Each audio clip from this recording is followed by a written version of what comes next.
Question number 16.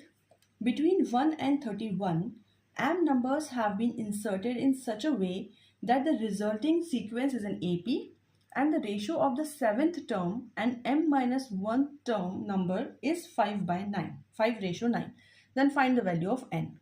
इन्होंने एक ही questions में हमसे दो चीज़ें फाइंड करने के लिए कहा है. सो इंसर्टिंग द नंबर्स वाला हम पहले भी एग्जाम्पल भी कर चुके हैं और क्वेश्चन भी किया है. सो it will be very easy.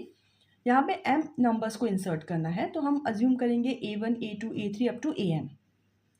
1 से 31 तक है तो फर्स्ट नंबर है हमारा a इज इक्वल्स टू 1 और लास्ट टर्म है हमारा 31. First term is 1 and last term is 31 और बीच में जो नंबर्स हैं वो हैं आपके पास a1 से am तक, मतलब ये m टर्म्स, और ये 1 और 2 मतलब m+2 है आपके पास. टोटल नंबर ऑफ टर्म्स जो है वो है आपके पास m+2 क्योंकि m टर्म्स ये हो जाएगा और 1 और 31 गिवन है. So total number of terms is equals to m+2.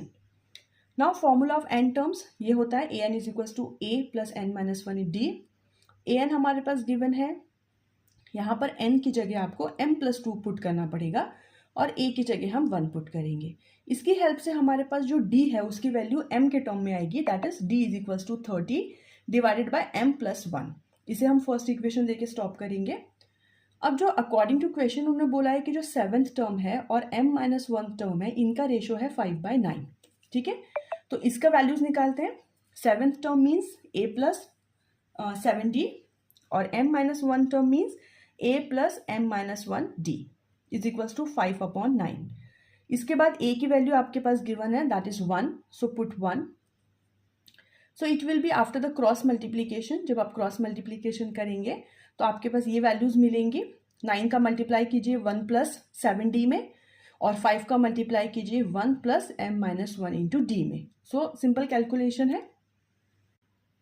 After calculation आपके पास ये सेकेंड इक्वेशन बन के आएगी. दैट विल बी, आपने m और d की साइड एक तरफ टर्म किया, न्यूमेरिकल वैल्यूज को एक तरफ शिफ्ट करेंगे. So it will be 4 is equals to 5m minus 68 into d. आपके पास फर्स्ट इक्वेशन में d की वैल्यू है in the form of m.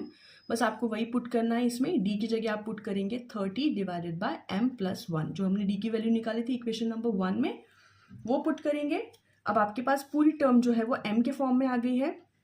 Again cross multiplication होगा, इनका सॉल्यूशन करेंगे और आपके पास जो m है उसकी वैल्यू आएगी 14. यही हमें फाइंड करना था. Find the value of m. So the value of m is equals to 14. 17 question को नेक्स्ट वीडियो में कवर करते हैं. Thank you.